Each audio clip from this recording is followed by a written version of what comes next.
नमस्ते बच्चों। आज मैं आपको कह रही थी ना कि नोट्स मैं लिख के दे दूंगी जे जे थॉमसन मॉडल के बारे में और रदरफोर्ड के बारे में।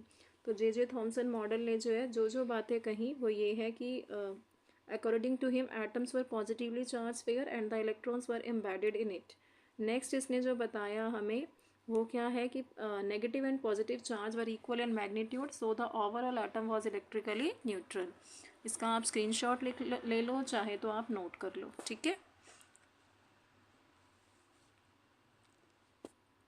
जो मॉडल था उसके मेन फीचर्स क्या है। पहला पॉइंट था इसमें कि the atom consist of a positively charge centre called nucleus. ठीक है, ये मैंने यहाँ लिख दिए हैं, लास्ट क्लास में सारा समझा चुकी हूँ, आप इसका स्क्रीनशॉट लेते जाएं। क्लियर।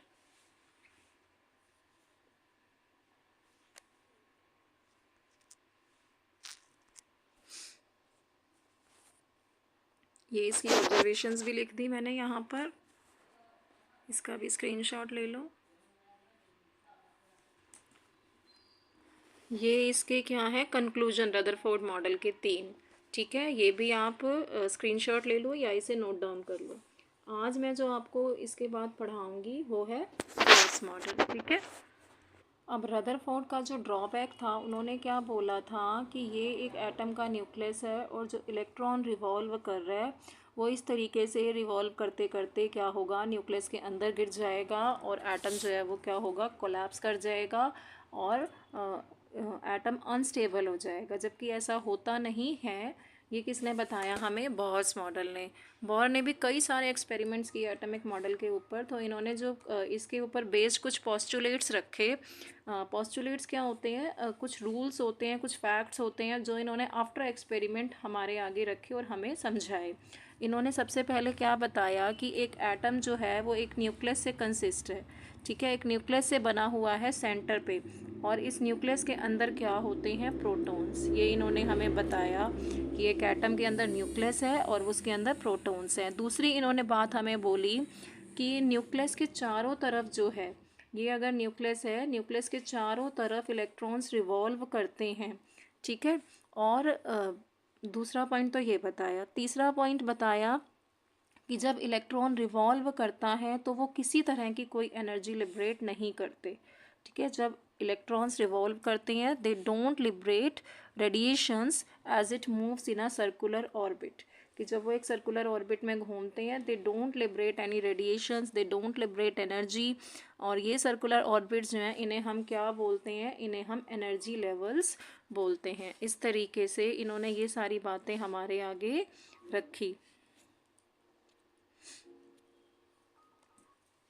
ये न्यूक्लियस, इसके अंदर प्रोटॉन, पहली बात ये। दूसरी बात ये कि ये जो है एक फिक्स्ड ऑर्बिट में इलेक्ट्रॉन यहाँ घूमते हैं। तीसरी चीज़ बताई कि इलेक्ट्रॉन जो है वो कोई रेडिएशंस एमिट नहीं करेंगे जब ये सर्कुलर ऑर्बिट में घूमेंगे। और चौथी बात बोली कि ये सर्कुलर ऑर्बिट्स जो हैं, ये जो सर्कुलर ऑर्बिट्स हैं जिसमें इलेक्ट्रॉन घूमते हैं, इन्हें हम एनर्जी लेवल बोलते हैं। अब इन्होंने क्या बोला कि एक क्योंकि ये एक फिक्स्ड ऑर्बिट होता है जिसमें इलेक्ट्रॉन रिवॉल्व करता है, ये रिवॉल्व करेगा सिर्फ और सिर्फ इसी ऑर्बिट में। ठीक है। और जो दूसरे इलेक्ट्रॉन है वो रिवॉल्व करेंगे सिर्फ और सिर्फ इसी ऑर्बिट में। तो जो इनके ऑर्बिट हैं, ये जो चारों तरफ इनके ये ऑर्बिट बने हुए हैं, ये डिसाइड है। कोई भी इलेक्ट्रॉन इस ऑर्बिट से इसमें नहीं जाएगा, इससे इसमें नहीं आएगा। एक पर्टिकुलर ऑर्बिट में वो रिवॉल्व करेंगे और जब रिवॉल्व करेंगे तो किसी तरह की कोई रेडिएशन नहीं निकलेगी। और इन्होंने बताया कि जब ये पर्टिकुलर ऑर्बिट में रिवॉल्व कर रहा है, किसी तरह की रेडिएशन नहीं निकल रही, तो ये न्यूक्लियस के अंदर भी फॉल नहीं करेगा।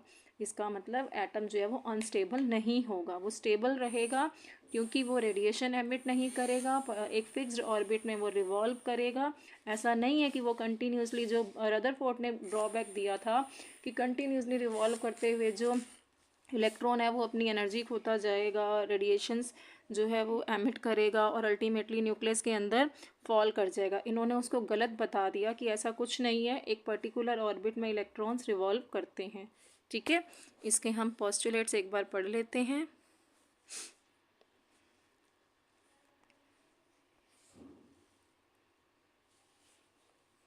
Only certain special orbits known as discrete orbits or electrons are allowed inside the atom. ठीक है, कुछ स्पेशल ऑर्बिट्स हैं जिसके अंदर इलेक्ट्रॉन्स जो हैं वो अलाउ किए गए हैं। While revolving in discrete orbits the electrons don't liberate energy. ये पॉइंट्स हमें बोल्स मॉडल ने दिए। उसके बाद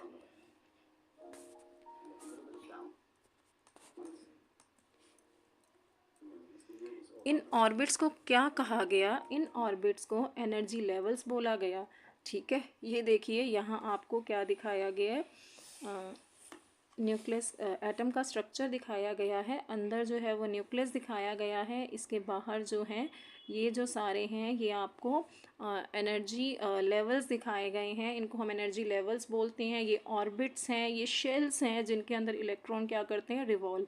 तो जो फर्स्ट ऑर्बिट है उसको के शेल बताया गया, सेकंड को एल, थर्ड को एम और चौथी शेल को इन्होंने एन बताया। इन ऑर्बिट्स को के, एल, एम, एन इस तरीके से इन्होंने रिप्रेजेंट किया कि ये के, एल, एम, एन शेल्स हैं। ठीक है, और फिर बोहर्स ने हमें ये भी बताया कि किस तरीके से इलेक्ट्रॉन्स का अरेंजमेंट इन ऑर्बिट्स के अंदर होता है, इन इलेक्ट्रॉन्स के अंदर होता है, how they are arranged in an atom. ठीक है, दीज इलेक्ट्रॉन्स जो हैं how they are arranged in an atom, किस तरीके से ये अरेंज होंगे, तो ये हम यहाँ पर पढ़ते हैं।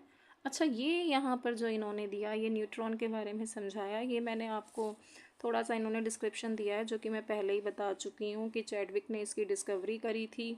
तो ठीक है, न्यूट्रॉन के बारे में हम पहले ही सब समझा चुकी हूँ कि किसी भी एटम का जो मास है वो उसके न्यूक्लियस के अंदर होता है। और न्यूक्लियस में, इस न्यूक्लियस में क्या होते हैं? न्यूक्लियस में होते हैं प्रोटॉन प्लस न्यूट्रॉन। तो किसी भी एटम का जो मास है वो इस न्यूक्लियस में है। It means proton plus neutron जो हैं वो हमें किसी भी एटम का एटॉमिक मास बताते हैं। ठीक है, ये मैं पहले ही बता चुकी हूँ। इसके बाद देखें, ये जो मैं आपको बोल रही थी कि किस तरीके से इलेक्ट्रॉन की डिस्ट्रीब्यूशन की बात बोहर्स ने करी। The distribution of electrons into different orbits was suggested by Bohr and Bury. The following rules are followed for writing the number of electrons. Maximum number of electrons किसी shell में कितने आएंगे वो कैसे पता चलेगा? वो पता चलेगा followed 2n square rule follow होगा इसमें। 2n स्क्वायर रूल जो है उसको फॉलो करेगा ये बोहर्स मॉडल कहता है। वेयर n, 2n स्क्वायर का जो रूल है, n क्या है? n जहाँ पर number, n is the number of shell, n is the number of energy level. ठीक है, इट इज़ यूज फॉर 1, 2 और 3। n इज़ यूज फॉर 1, 2 और 3। जैसे मैं आपको समझाऊँ कि ये एक एटम है, ये न्यूक्लियस है, ये इसका फर्स्ट शेल, ये सेकंड शेल, ये थर्ड शेल। अब मैं बोलूँ कि फर्स्ट शेल में कितने नंबर ऑफ इलेक्ट्रॉन्स हैं, तो आप यही फॉर्मूला यूज़ करेंगे। n का वैल्यू 1 पुट करेंगे, 2 इंटू 1 का स्क्वायर, तो कितना आ गया? 2। इट मीन्स 2 इलेक्ट्रॉन जो हैं वो फर्स्ट शेल में हैं। फिर से समझ लो, यहाँ देखो इन्होंने करके भी हमें समझाया है। ये एक एटम का न्यूक्लियस हो गया, ये यहाँ पर शेल्स हो गए। अगर मैं बोलूँ फर्स्ट शेल में कितने इलेक्ट्रॉन, तो देखो फॉर्मूले में पुट किया है 2 इंटू 1 का स्क्वायर, तो कितना आ गया? 2। सेकेंड शेल में नंबर ऑफ इलेक्ट्रॉन्स पूछूँ तो 2n स्क्वायर है ना, n का वैल्यू क्या हो जाएगा सेकेंड शेल के लिए? ये सेकेंड शेल के लिए n का वैल्यू हो गया 2। तो 2 इंटू 2 का स्क्वायर कितना आ गया? 2 2 ज़ा 4, 2 ज़ा 8। 8 इलेक्ट्रॉन आ सकते हैं सेकेंड शेल में। इट मीन्स ये फॉर्मूला हमें क्या बता रहा है कि कितने इलेक्ट्रॉन्स जो हैं वो एक शेल में आ सकते हैं। थर्ड शेल में कितने आ सकते हैं? 3 पुट करो, 3 का स्क्वायर हो जाएगा इंटू 2, यानी कि 18 इलेक्ट्रॉन्स आ सकते हैं। फोर्थ शेल में कितने आ सकते हैं? तो n का वैल्यू 4 पुट करेंगे, 4 4 ज़ा 16, 2 ज़ा 32। आई थिंक आपको ये क्लियर हुआ होगा कि मैक्सिमम नंबर ऑफ इलेक्ट्रॉन्स किसी भी शेल के अंदर कितने एकोमोडेट किए जा सकते हैं, वो हमें इस फॉर्मूले से पता चलेगा। आउटर मोस्ट ऑर्बिट में जो मैक्सिमम नंबर ऑफ, ये तो हो गया कि किस शेल में कितने इलेक्ट्रॉन आएंगे। अब मैं आपको यहाँ एक बात और समझाना चाहती हूँ।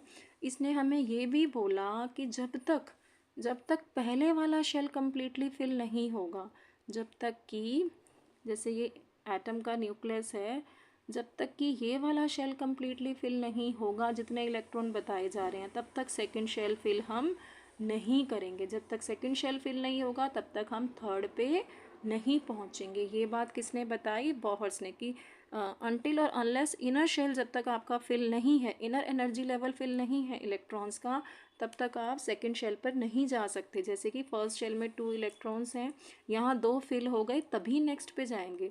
किसी के अगर एटम के 3 इलेक्ट्रॉन हैं तो पहले 2 इसमें आएंगे, फिर जो नेक्स्ट इसमें एक बच गया, 3 - 2 एक बच गया, वो सेकंड शेल में जंप करेगा। ठीक है, अब किसी के 4 हैं तो 2 इसमें आएंगे फर्स्ट शेल में और 2 फिर सेकंड में आ जाएंगे। किसी के 5 है तो थर्ड शेल में 3, क्योंकि हमें पता है कि सेकंड शेल में 2n² के अकॉर्डिंग 8 इलेक्ट्रॉन्स हम सेकंड शेल में अभी दिखा सकते हैं। जब तक 8 सेकंड शेल में कंप्लीट नहीं होंगे हम थर्ड शेल में जंप नहीं करेंगे। क्लियर? मतलब स्टेप वाइज जो हैं ये शेल्स फिल किए जाते हैं। क्लियर? उसके बाद क्या है कि कोई भी एटम स्टेबल कब होता है? कोई भी एटम स्टेबल कब होगा? जब उसके आउटर मोस्ट शेल में अगर 8 इलेक्ट्रॉन्स पूरे हैं। ठीक है, आउटर मोस्ट शेल में अगर 8 इलेक्ट्रॉन्स जो हैं उसके हैं, आउटर मोस्ट मतलब जो सबसे बाहर वाला शेल है, अगर उसके अंदर 8 इलेक्ट्रॉन्स हैं तो हम उस एटम को बोल देते हैं कि वो स्टेबल है। स्टेबल मीन्स कि वो एटम जो है अब किसी केमिकल रिएक्शन में पार्टिसिपेट नहीं करेगा, किसी से कंबाइन नहीं करेगा। क्यों नहीं करेगा? क्योंकि वो स्टेबल है। उसके आउटर मोस्ट शेल में कितने इलेक्ट्रॉन्स हैं? 8 इलेक्ट्रॉन्स उसके आउटर मोस्ट शेल में हैं। तो उसका जो कंबाइनिंग कैपेसिटी होती है वो ज़ीरो हो जाती है, उसको हम स्टेबल